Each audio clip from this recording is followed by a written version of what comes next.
हाँ जी दोस्तों, जैसे कि हम रोज़ मेले और त्यौहार पढ़ रहे थे राजस्थान के हिंदुओं के त्यौहार, उसी को हम आगे कंटिन्यू करते हुए आज हम पढ़ेंगे फाल्गुन माह। कल हमारा माघ महीना कंप्लीट हो चुका था, तो आज आप हेडिंग डालें फाल्गुन महीना।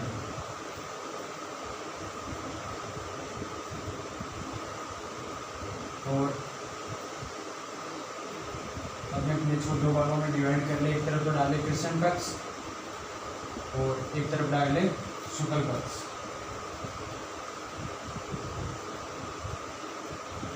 कृष्ण पक्ष और शुक्ल पक्ष। फाल्गुन माह के जो कृष्ण पक्ष होता है उसमें जो फर्स्ट त्यौहार आता है वो हमारा आता है त्रयोदशी। और त्रयोदशी को क्या बोला जाता है?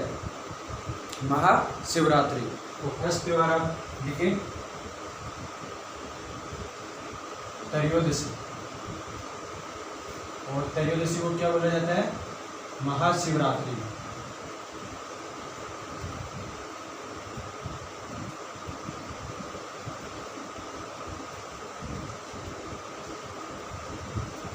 महाशिवरात्रि। और महाशिवरात्रि के दिन हमारे एक मेला भी लगता है। तो वो मेला कहाँ लगता है?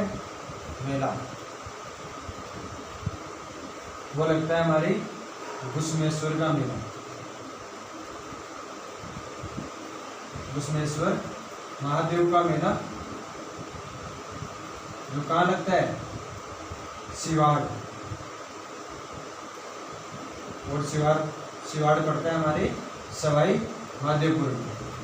जो फाल्गुन माह के कृष्ण पक्ष है उसमें हमारे को एक ही त्यौहार है जो प्रमुख त्यौहार है। बाकी हम शुक्ल पक्ष की बात करेंगे। तो शुक्ल पक्ष में जो प्रथम त्यौहार है वो आता है हमारा द्वितीया। कौन सा त्यौहार आता है? द्वितीया। और द्वितीया को बोला जाता है फुलेरा दूज।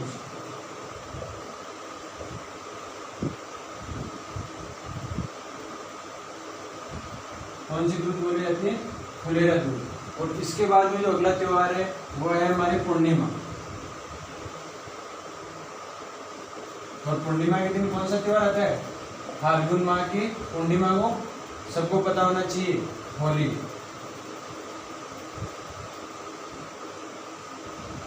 कौन सा त्यौहार आता है? होली। अब होली अलग अलग जगह अलग अलग प्रकार की प्रसिद्ध है।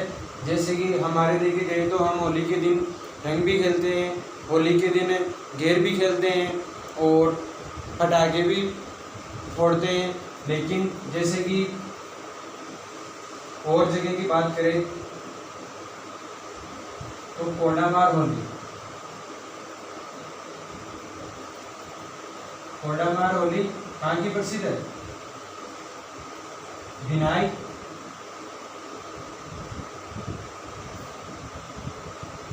अजमेर। कहाँ की प्रसिद्ध है कोडामार होली? भिनाई अजमेर की। उसके बाद में लठमार होली। लठमार होली ये हमारी प्रसिद्ध है महावीर जी करौली।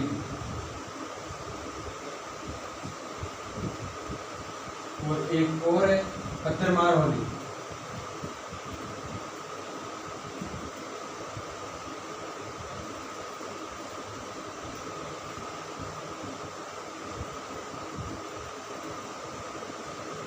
कहाँ की प्रसिद्ध है? बाड़मेर की। पत्थरमार होली कहाँ की प्रसिद्ध है? कोडामार होली बिनाई अजमेर की प्रसिद्ध है। लठमार होली महावीर जी करौली की प्रसिद्ध है। और पत्थरमार होली बाड़मेर की प्रसिद्ध है। उसके बाद में कुछ और भी बातें हैं। पूर्णिमा के दिन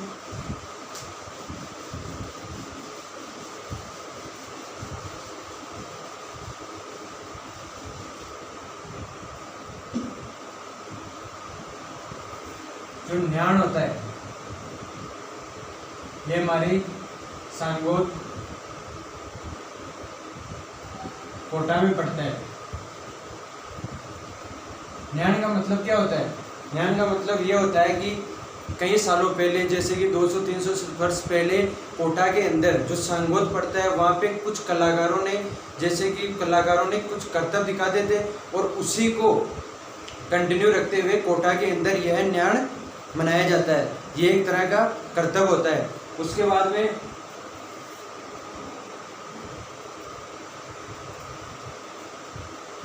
जन्म, मरण और परण का त्योहार कहाँ मनाया जाता है? जन्म, मरण, परण का त्योहार कहाँ मनाया जाता है?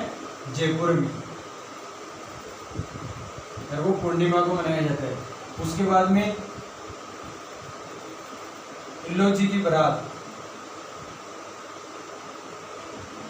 इल्लो जी की बारात कहाँ निकाली जाती है? बाड़मेर। और दोस्तों एक बात बता दूं आपको, इल्लो जी पश्चिमी राजस्थान के लोक देवता थे और इल्लो जी को छेड़छाड़ के देवता भी कहा जाता है। इल्लो जी को क्या कहा जाता है? छेड़छाड़ के देवता। हमारे राजस्थान में हर प्रकार के देवते मिल सकते हैं, जैसे कि भोलेनाथ देवते और माखन चोर कृष्ण भगवान देवते, जैसे कि छेड़छाड़ के देवते। इस प्रकार जिस प्रकार के भगवान चाहिए उसी प्रकार के, इसलिए राजस्थान की कला और संस्कृति प्रसिद्ध है। उसके बाद में इल्लो जी की बारात बाड़मेर और बादशाह की सवारी निकाली जाती है। बादशाह की सवारी, बादशाह की सवारी कहाँ निकाली जाती है? ब्यावर।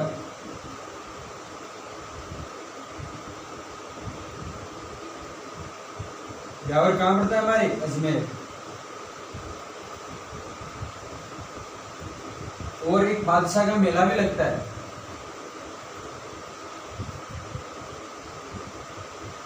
और बादशाह का मेला कहाँ लगता है?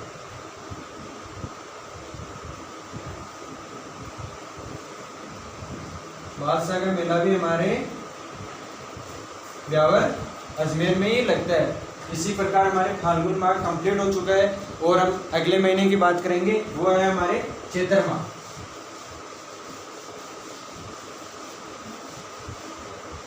फाल्गुन माह में ओनली फॉर 3 ही त्योहार है, कृष्ण पक्ष में 1 और शुक्ल पक्ष में 2। कृष्ण पक्ष में पहला त्योहार त्रयोदशी और शुक्ल पक्ष में एक तो द्वितीया और एक पूर्णिमा। द्वितीया को बोलते हैं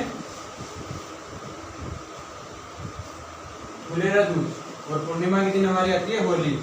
और अलग अलग जगह अलग अलग प्रकार की होली मनाई जाती है और इस दिन कौन कौन से त्योहार है, कौन कौन सी बारात निकाली जाती है, बादशाह की सवारी कहाँ निकाली जाती है, सब कुछ। उसके बाद में आता है चैत्र मास।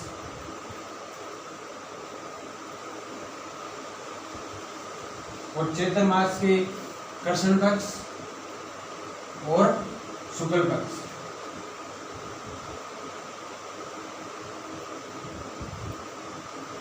और चैत्र मास के कृष्ण पक्ष में जो पहला त्योहार आता है वो आता है हमारी एकम।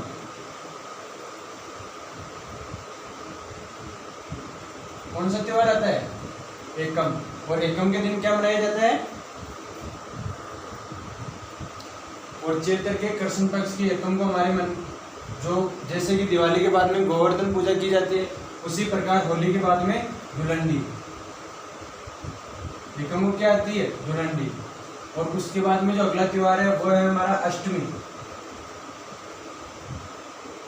और इस अष्टमी को क्या बोला जाता है? हमने पहले भी अष्टमी पढ़ चुके हैं, जैसे कि गोपाष्टमी, कृष्ण जन्माष्टमी, राधाष्टमी, और ये पढ़ेंगे हम शीतलाष्टमी।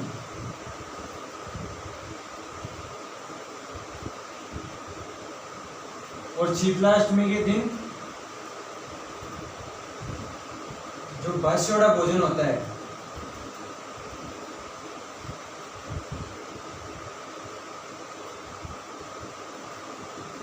बास्योड़ा भोजन या ठंडा भोजन,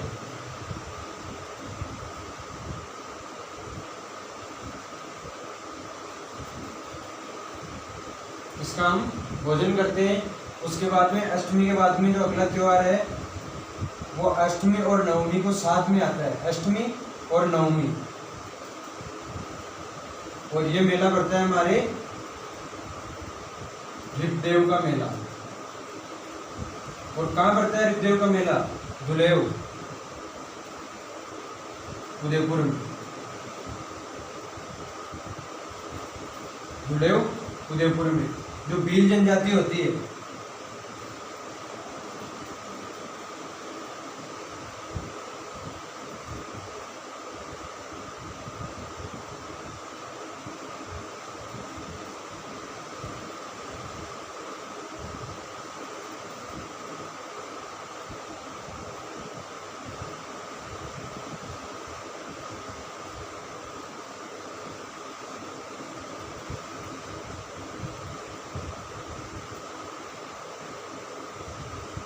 जो भील जनजाति होती है वो धुलेव जो उदयपुर में ऋषभ देव का मेला बढ़ता है, उन्हें भील जनजाति ने क्या मानती है? केसरिया नाथ जी तथा काला जी मानती है। इसी प्रकार एक त्योहार इसमें और है एकादशी। कौन सा त्योहार है? एकादशी। और एकादशी को है जौहर मेला। और जौहर मेला कहाँ पड़ता है? चित्तौड़ में।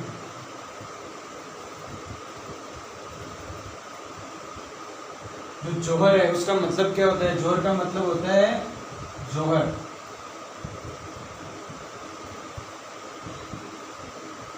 जो राजा होता है वो किसी युद्ध में लड़ने के लिए जाता है, तब उसके वापस जिंदा न लौटने पर जो उस किले के अंदर जो महिलाएं होती है, तो जो राजा की जो रानी होती है उसको किसी राजा के सेनापति द्वारा यह सूचना पूछा जाता है कि राजा जी अब नहीं रहे और वो अपने रणभूमि में शहीद हो चुके हैं।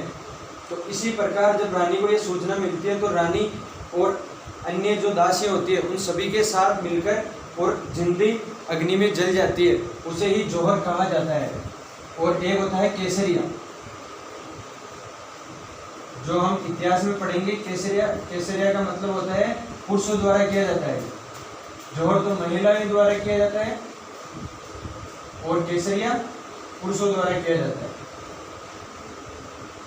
केसरिया मतलब जब अपने राजा की मृत्यु होने पर जो बाकी सेनापति होते हैं वो युद्ध में लड़ते हुए मारे जाते हैं, तो उन्हें ही केसरिया कहते हैं। जैसे कि जौहर हमारे राजस्थान में देखने को मिलता है कि पद्मावती के नेतृत्व में किया गया, कर्मावती के नेतृत्व में किया गया, फूल कंवर के नेतृत्व में किया गया, और केसरिया भी जैसे पत्ता के नेतृत्व में किया गया। इस प्रकार हम ये इतिहास में बात करेंगे। ये हमारा चैत्र महीना का कृष्ण पक्ष पूरा। उसके बाद में पढ़ेंगे हम शुक्ल पक्ष। और शुक्ल पक्ष के एकम को क्या था हमारा? जब मैं आपको त्योहार पढ़ाना स्टार्ट किया तो मैंने आपको एक बात लिखाई, आपको यह बात लिखाई कि सॉरी दोस्तों, मैं आपको यह बात लिखाई कि जो हिंदुओं की नई वर्ष होती है वो कब प्रारंभ होती है? चैत्र शुक्ल की एकम को। तो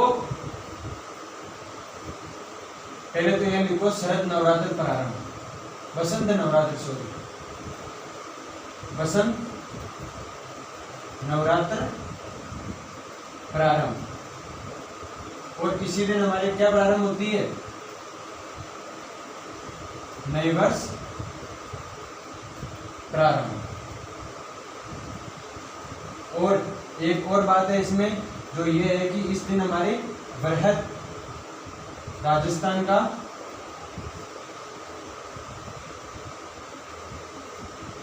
गठन हुआ था। बृहद राजस्थान का गठन हुआ था। डेट तो सबको पता रहती है कि राजस्थान का बृहद राजस्थान का गठन कब हुआ था, लेकिन वो डेट न देकर यह पूछ लिया जाता है कि कौन से महीने में बृहद राजस्थान का गठन हुआ, तो चैत्र मास में। कौन से पक्ष में हुआ, तो शुक्ल पक्ष में। कौन सी तिथि को हुआ, तो एकम को हुआ। ये सबको याद होना चाहिए। उसके बाद में जो अगला त्योहार है,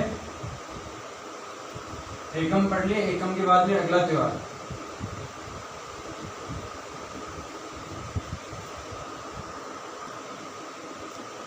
एकम कंप्लीट हो जाए। उसके बाद में है तृतीया। कौन सा त्योहार आएगा? तृतीया। और तृतीया को क्या आती है हमारी? गणगौर। कौन सा त्योहार आता है? गणगौर। जब मैं त्यौहार स्टार्ट किया तो आपको ये बात भी बोला कि तीज त्योहारा बावड़ी ले डूबी गणगौर। तो ये हमारी गणगौर चैत्र मास के शुक्ल पक्ष की तृतीया को गणगौर है। और गणगौर कहाँ की प्रसिद्ध है? जयपुर और उदयपुर की। गणगौर कहाँ की प्रसिद्ध है? जयपुर और उदयपुर की। और जो हमारे कर्नल जेम्स टोड हुए थे, कर्नल जेम्स टोड, इन्होंने उदयपुर की गणगौर का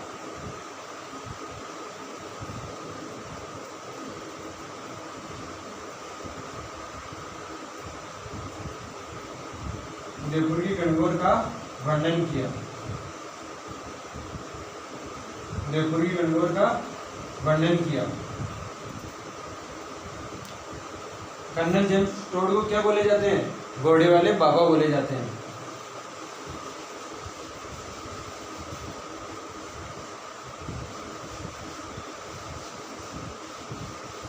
तो गणगौर में और भी जो कुछ बातें हैं वो आप नोट कीजिए। सर्वाधिक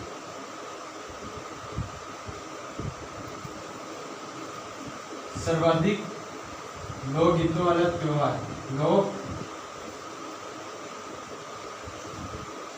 गीतों वाला त्योहार, इसी दिन सर्वाधिक लोकगीत गाए जाते हैं। और एक बात इसमें और ये भी है कि जो लड़कियां होती है वो अपने अच्छे पति व अपने भाई के लिए अच्छी पत्नी की कामना करती है इस दिन। और उसके बाद में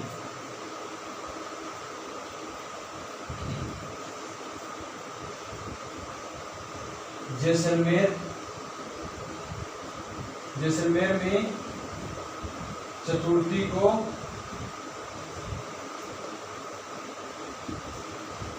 गवर की सवारी निकाली जाती है।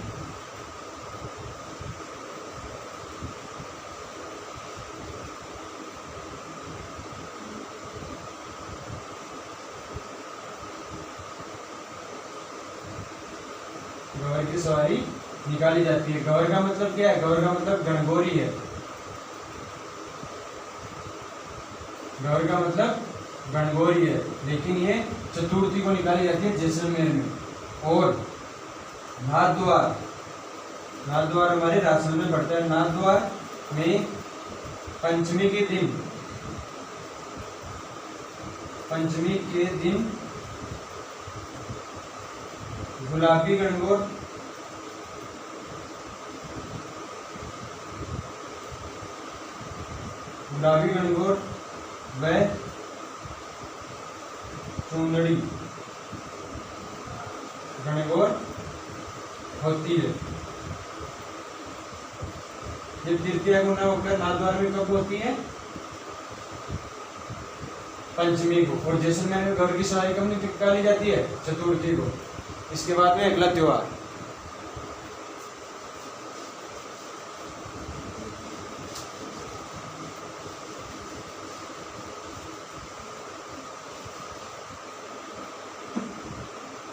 जो त्योहार है वो है अष्टमी। और अष्टमी तो हमने खूब सारी पढ़ ली। इस अष्टमी को क्या बोला जाता है?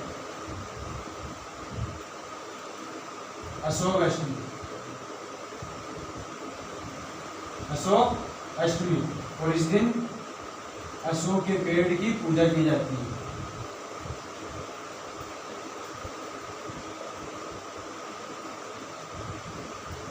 अशोक के पेड़ की पूजा की जाती है। उसके बाद में अगला त्योहार नवमी। और नवमी के दिन कौन सा त्योहार आता है? रामनवमी। नवमी भी हमने पहले पढ़ी थी। आवड़ा नवमी, अक्षय नवमी, गोगा नवमी। अगला त्योहार पूर्णिमा। और पूर्णिमा के दिन आता है हमारा हनुमान जयंती।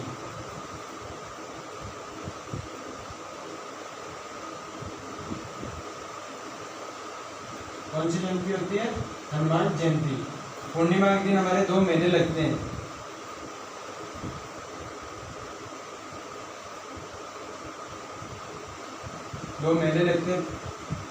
कहाँ लगते हैं? एक तो लगता है हमारे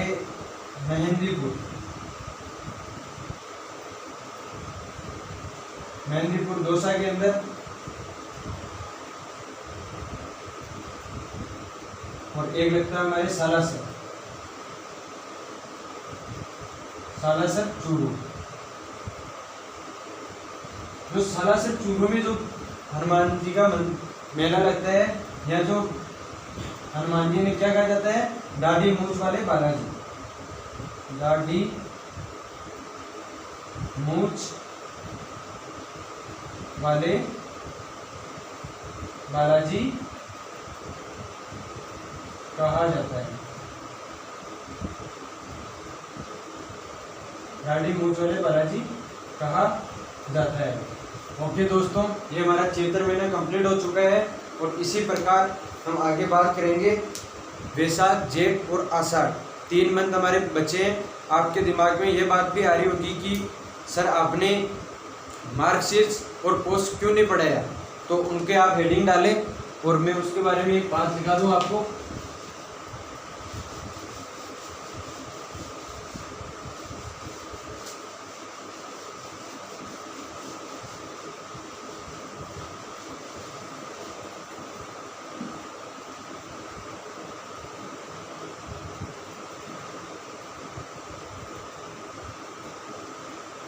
मार्कशीट और कोर्स, तो मैं आपको इसलिए नहीं पढ़ाया क्योंकि इस दिन आगे लिख ले कोई त्योहार नहीं, इस महीने में कोई त्योहार नहीं, और ये बात भी इसमें लिख ले, कोई त्योहार नहीं। जरूर लिखना अपने पेज के अंदर डाल के, तो आपको याद रहेगी किस महीने में त्योहार नहीं आते, मार्गशीर्ष और पौष के अंदर। इसलिए मैं आपको 2 महीने छुड़ा दिया था, माघ माह के पहले आता है और आश्विन माह के बाद में आता है। नो फेस्टिवल, कोई भी त्योहार नहीं। इसी कारण हमारे 3 महीने और बचे, फिर राजस्थान के त्यौहार और मेले कंप्लीट हो जाएंगे। शायद कल की क्लास लास्ट क्लास होगी। और दोस्तों, आप कमेंट, शेयर और सब्सक्राइब और बेल आइकन बटन को ज़रूर दबाएं, ताकि हमारे को और भी अच्छा लगे और भी अच्छा पढ़े। आपको कोई हमारे से त्रुटि या भूल हो तो उसके लिए हम समझ आते हैं, और आप कमेंट में बताइए कि सर आपने ये बात नहीं बताई, तो उसको हम अगले दिन बताएंगे। ये कोई ज़रूरी नहीं है कि सब कुछ हमारे को आता है, हो सकता है हमारे से भी कोई भूल हो जाए, तो उसको नज़र में रखते हुए आप कमेंट में ज़रूर बताइए। ओके दोस्तों, कल मिलेंगे नेक्स्ट क्लास। थैंक यू दोस्तों।